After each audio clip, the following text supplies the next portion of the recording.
Good evening, family. I trust that you are okay. I believe that you've had a good and awesome week in the presence of the Lord. Truly, this is the day that the Lord has made. We will rejoice and we will be glad in it. I just want to thank God, for the gift of life. Our senior pastor, Pastor Jolene, always says, when you wake up in the morning, it is not the alarm that woke you up.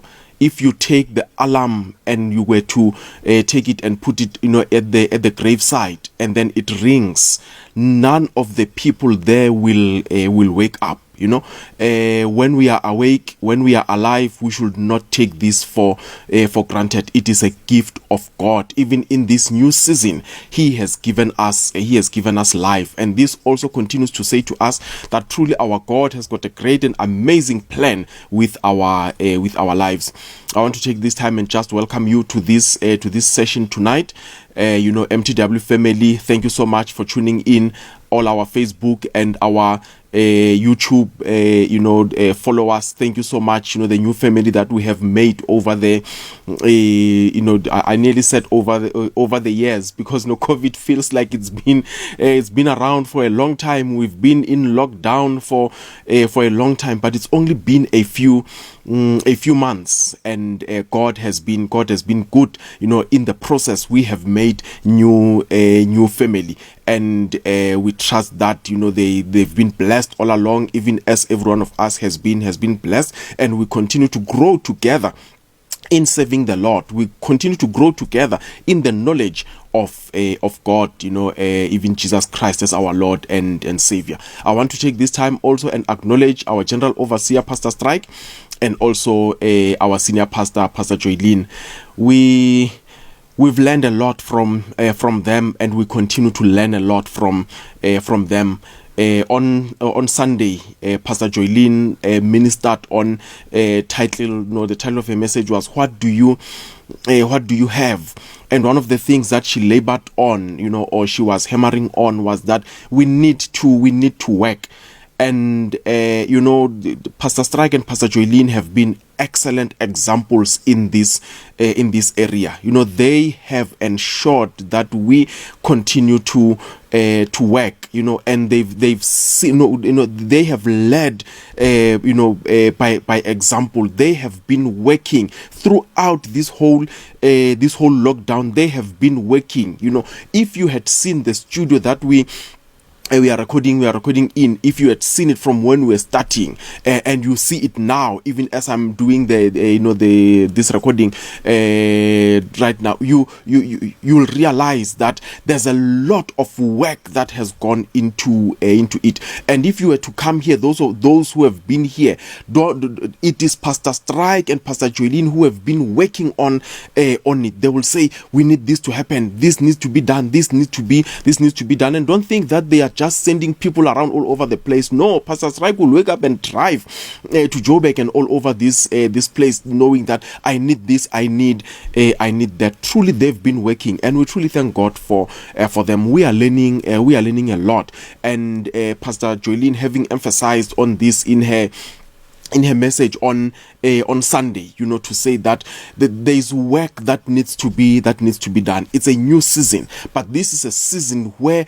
work needs to be done. The very scripture that she spoke on in the book of Kings, and I think 2 Kings chapter 4. To say that this woman with the widow with a jar of oil, that prophet told her, look, you must go out there and borrow vessels. Going out there and borrowing vessels, this was taking her out of her comfort zone. And you don't know, when you go out there, people will look at you in a very different way. Some will look at you in a very funny way, and also in the process you run the risk of people even having negative comments to say about you. For how long will you be borrowing? Ka Sepedi ba re mpempe ya lapisha motho o kgonwa ke sagare. So meaning that you cannot keep on borrowing all the time. Sometimes you need to have what is yours. So the woman had to come out of her comfort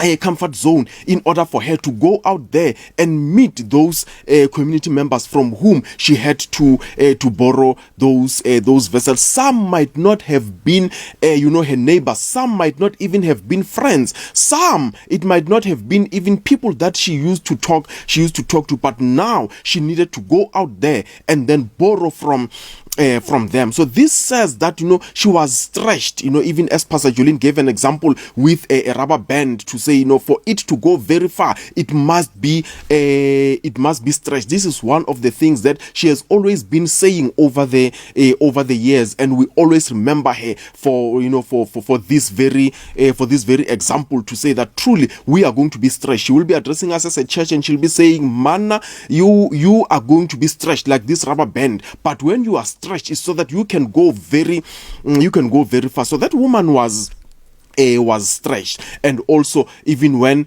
they had to come in, lock the doors, and they were busy pouring the oil, that was work. And for them to go out there and also go out and sell, that also involved them doing something that they were probably not used to. You can imagine knocking at doors, and sometimes you are selling, and then the people tell you, "No, we already have what you are selling." It's easy to can be discouraged, to say, "Ah, no, but then why should I wake up again the next day and continue to sell when people already have this, that which I am selling?" But then she was stretched. Then she went out of her comfort zone, and she was able also to can do quite a lot, to can achieve quite a lot out of that. The word of God tells us that she was able to pay off the debts, as the man of God instructed her to say, with the money that you've made, some go pay off your debts, and then you live off the rest. So truly we thank God for this kind of leaders that we have in Pastor Strike and Pastor Joylene, and we learn quite a lot from them, and we continue to be challenged, and I believe that we also are growing individually and also collectively as the body of Christ. We are growing from the things that they are teaching us. Tonight I want to talk to us under the subject that I've titled, "What is that in your hand?" Obviously, I'm following from the footsteps of our senior pastor in her message to say, what do you have? And my title is, "What is that in your hand?" My heart is that we, even as one has been talking, and especially Pastor Strike talking about us being grounded in the name of Jesus. I was sitting down and I was thinking to say, this is a new season. But brethren, let us not be taken away by the fact that this is a new season. Even as we rise up, even as we stand up, and we truly do as the word of God admonishes us. The word of God encourages us. The word of God corrects us. Let us not lose sight of the fact that God has not changed. It might be a new season, but we are not dealing with a new God. It might be new times, but we are not dealing with a new God. Our God is timeless.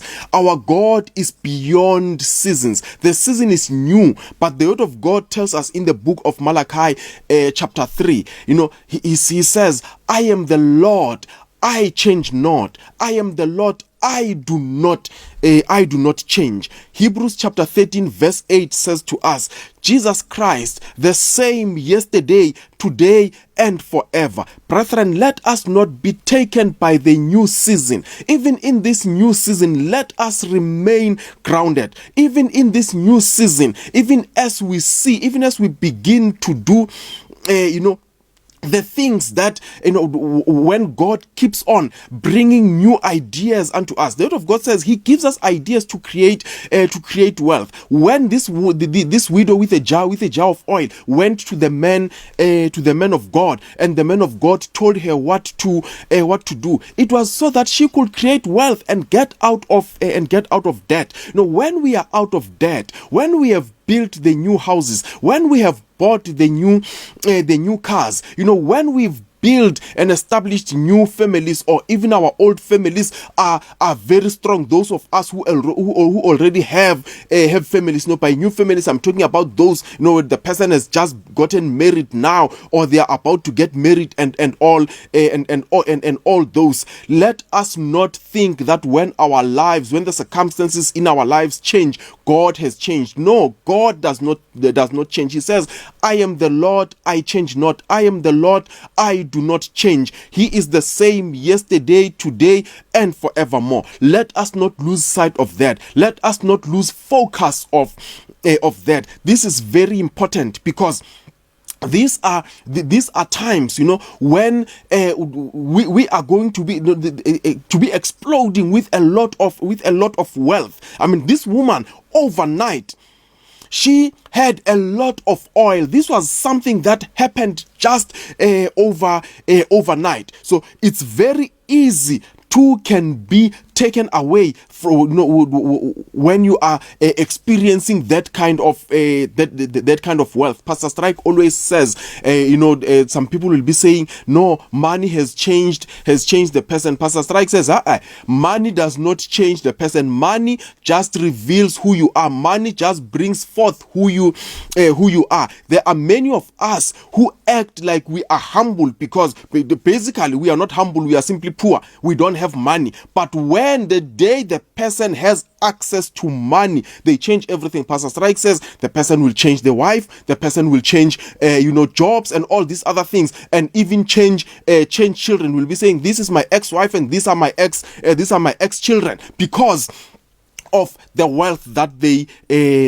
got, because that wealth exposed who they truly were. They were never humble in the first place. They were simply hungry. They were never humble in the first place. They were simply poor. But when we begin to understand this, and we embrace this season the way that we are supposed to embrace it, then it will be easy for us to recognize that we cannot have abundance outside of God, and God has given us things already that we have, and these are things that are already within within us. He is not going to bring something from outside. He is not going to bring something new. No, he uses what you already have, and he elevates you with that which you already have. And if we are not careful, that which he has used to elevate us sometimes, unfortunately, becomes the very thing that moves us away from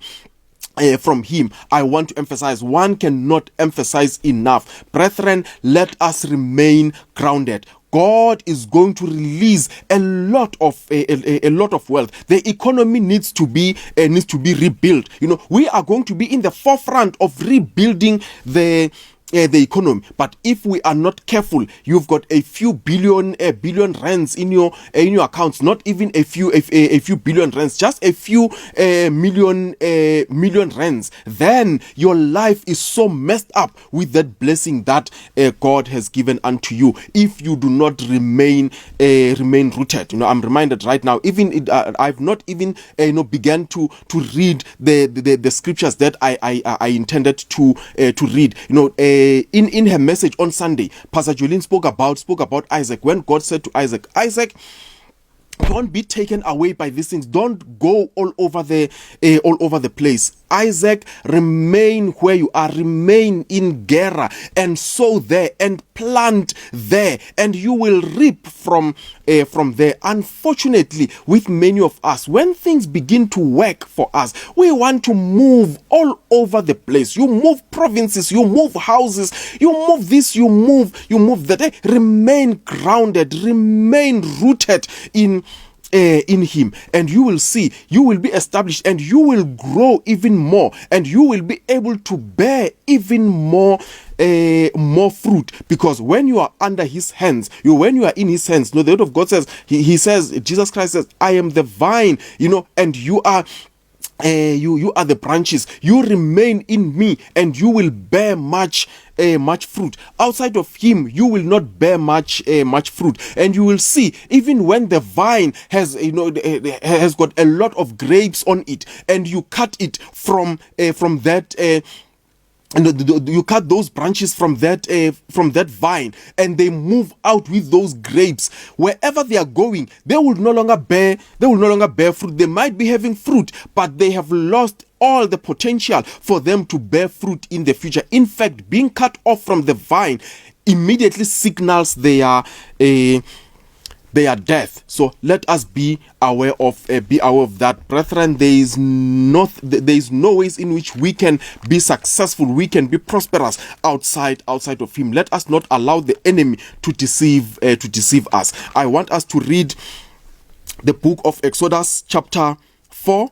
We are going to read a few verses there. This is a well-known story, a story of Moses. In chapter 3, Moses has an encounter with the Lord. He sees the bush which is on fire, but it is not it is not being consumed.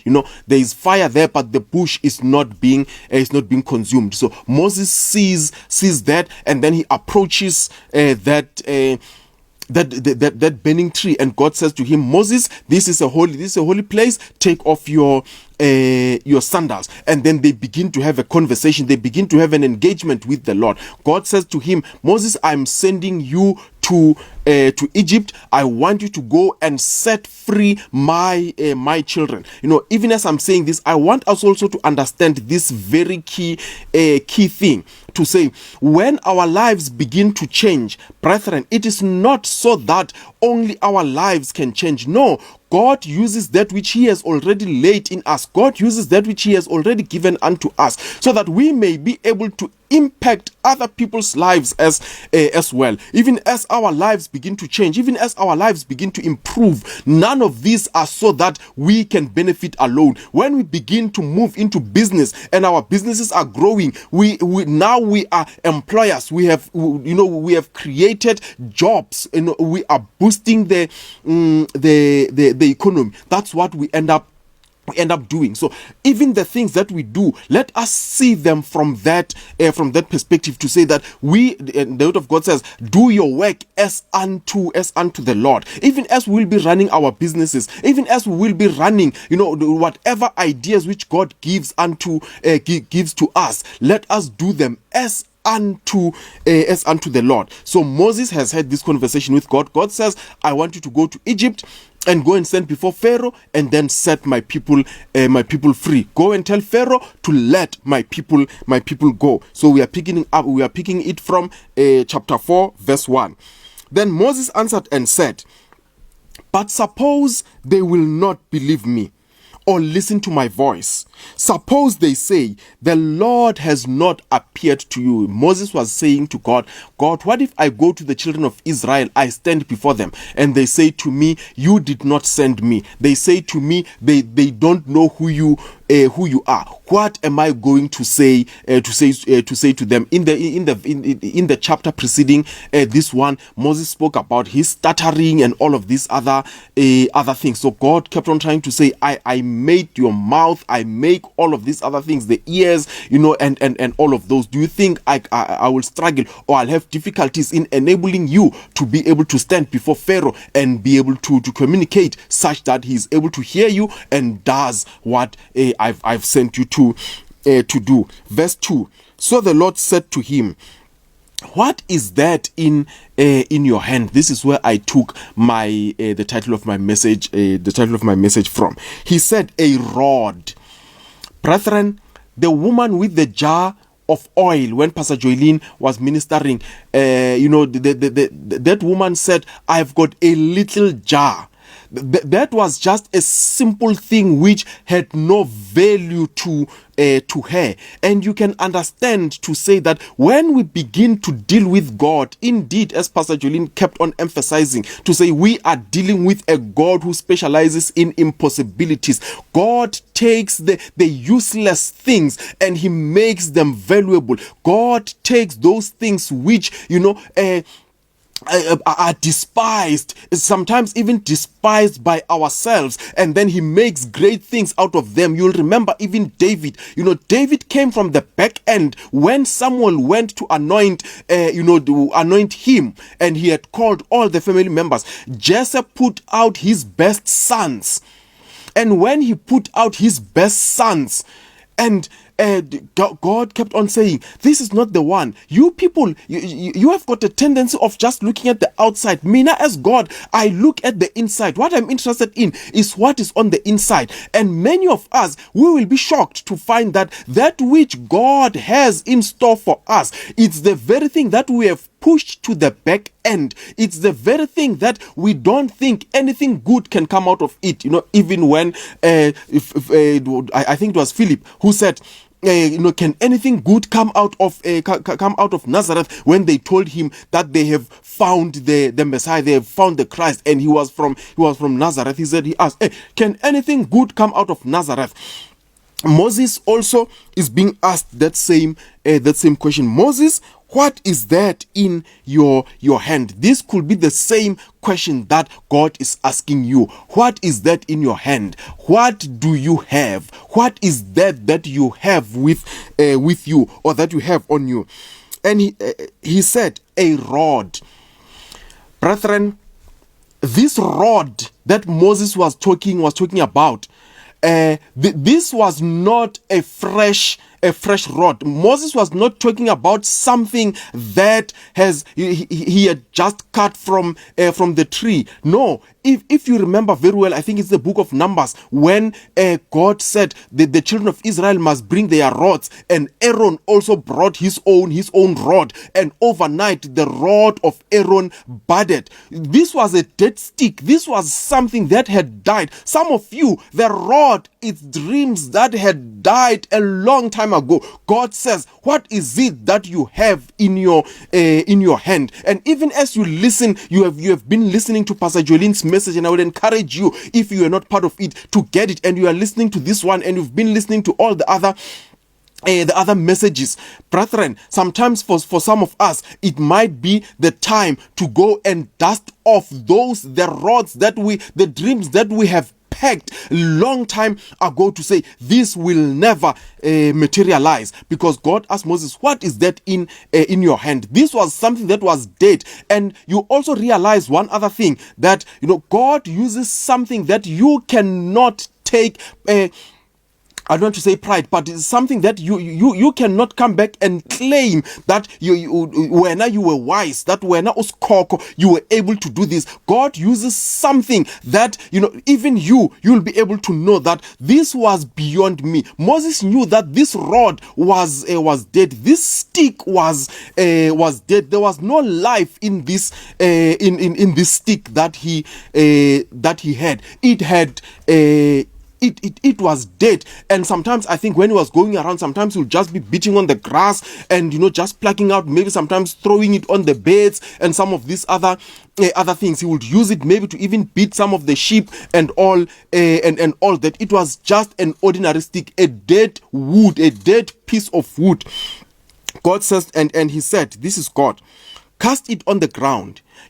When God said to him, cast it on the ground, God was saying, lay it before me so that I can do something about it. The power to do something with this rod is not in you. The power to do something with that which you have, it is in God. It is in you submitting it before him. God, in essence, was saying, I am the foundation. Submit this to me. Even as the word of God says, submit all of your plans to him, and they shall be established. So God was saying to Moses, get rid of it, submit it to me, so that I can work with it, so that it no longer becomes yours, but it becomes mine, so that you will always remember that these are the doings of the Lord. You cannot come back and claim that now I was able to turn this rod into a snake.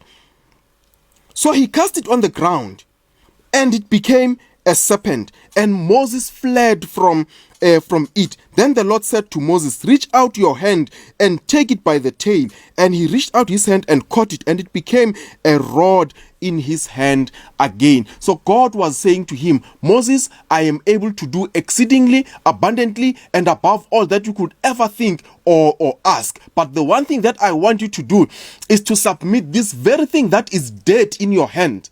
Submit it, lay it before me. I will give life to it. The word of God says he gives life to the dead. He calls those things which be not as though they are, and they become exactly what he has called them. So even with us right now, we have something in our hands, and for some of us that thing might be dead already. But God is saying, what is that in your hand? He's not asking you, does it have life? Does it have potential? No, the question is simple. What is that in your hand? What do you have? And unfortunately, we want to give a lot of qualifications to the questions that God asks us. Some of us will be saying, I've not used this skill in ages. Hey, that's not what God is asking you. God is saying, what is that in your hand? With that woman with the jar of the widow with the jar of oil, the question was, what do you have? He says, I only have a little jar of oil. You realize that there was no need for her to say a little jar of oil. Whether it's little or whether it's big, it's a jar of oil. So she had a jar of oil, and God was able to use that little jar of oil, and then he turned it into a multi-million rand business in our terms, because he wants so that he is able to get the glory. He alone is able to get the glory. So submit your plans, submit your thoughts, submit your ideas. It might seem to you like it's a small idea. Let me say this to you: there is nothing small in the hands of the Lord. Remember that when God fed 5,000 men, what did he feed them? When Jesus Christ fed 5,000 men, what did he feed them with?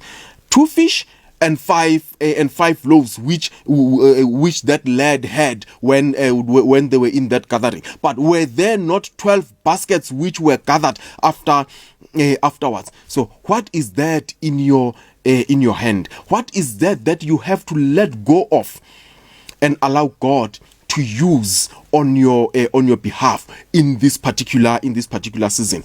Even as Pastor Joylene emphasized, she hammered this point. We were talking to her even afterwards, and we're deliberating on this to say, truly, we need to be able to start working and to do things.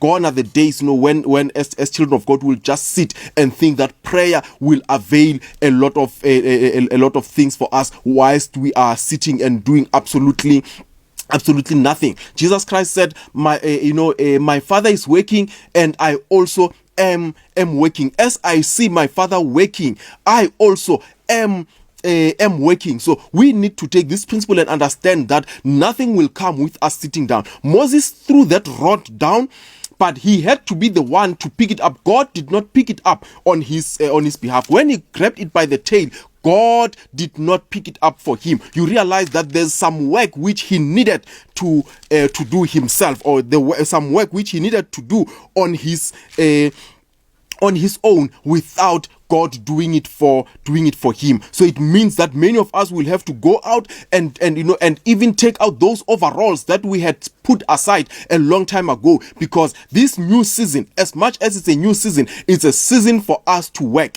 We remain grounded in him, but we don't just sit and be grounded. Even as you're talking about grounding, this involves a lot of work, because when you're planting trees and you're doing this, it involves work. You're putting in manure, you're watering, you're doing all of those things until they are able to bear fruit. Basically, one can say the season of laziness, the time of laziness is over. Pastor Mahlangu last week, when he was ministering, he was saying time is essential. We all have 24 hours, but many other people achieve more in their 24 hours than many of us, and we are sowing seeds. If you sleep for 12 of those 24 hours, then just know later on you will reap 12 the multiples of your sleep over the years. Let's read further the same book of Exodus chapter 14. We read a few verses and let's hear what has changed now with that rod.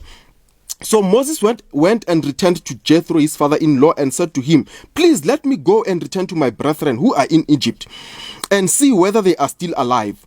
And Jethro said to Moses, "Go in peace." Now the Lord said to Moses in Midian, "Go, return to Egypt, for all the men who sought your life are dead." Verse 20, listen to this. Then Moses took his wife and his sons and set them on a donkey, and he returned to the land of Egypt. Listen to this last part of this verse. And Moses took the rod of God in his hand. This was no longer just a rod, but it had been transformed from being a rod to being the rod of God. It has been transformed from being something that was very simple to being something that was powerful, something with which he was able to do quite a lot. When he went into Egypt, all the miracles were wrought or were brought forth through this this very rod. So, and he was able to set Israel free from Egypt. And when he parted the rod, the Red Sea, what did he use? He used this very same rod, which now has become the rod of God in his hands, and he was able to part the Red Sea, and Israel walked on dry ground. You see how many people's lives were touched by this very simple rod, which in God's hands was transformed from being just an ordinary rod to being the rod of God. How many more people will be touched by your business, by your career? It doesn't matter, but whatever God has laid in you, whatever is in your hand, you submit it before the presence of the Lord. You realize that there are many more lives which are going to be touched. And for as long as we resist to give that to him, it means we are depriving many more people from accomplishing or realizing that which God has in store for them. What is that in your hand? I hope this question haunts us until we are able to go before the Lord and we ask to God, what is it that we have that we need to present and submit before you, so that you can be able in this new season to transform our lives. I hope that you've gained something tonight, and I trust that God will continue to minister into your life until you are able to say, "God, this is that which you have given unto me, and I'm giving it back unto you, for you to do only what you are able to do." Let us pray. My Heavenly Father, we thank you for this awesome time that we have had in your presence. Lord, we thank you for continuing to speak into our lives. We have heard your word this evening, my Lord and my God. My Heavenly Father, my prayer is that, Lord God Almighty, every single person under the sound of this voice, my Lord and my God, may you give them, Lord God Almighty, the ability to perceive those things which you have put in their lives, which you have put in their hands, which are of value, but they have been taken for granted, my Lord and my God. So they are able to take that and present it before you and allow you to do only what you can do with them in your hands. Father, we bless your holy name. We give you honor, we give you glory, we give you praise. And we pray, Lord God Almighty, that you continue to help us to remain grounded, even as our lives are changing, even as our lives are being transformed. Lord God Almighty, help us never to want to enjoy these great and good things that you're giving unto us outside or away from you, Lord. In Jesus' mighty name we have prayed. Amen. Have yourselves an awesome evening. Thank you so much. Amen.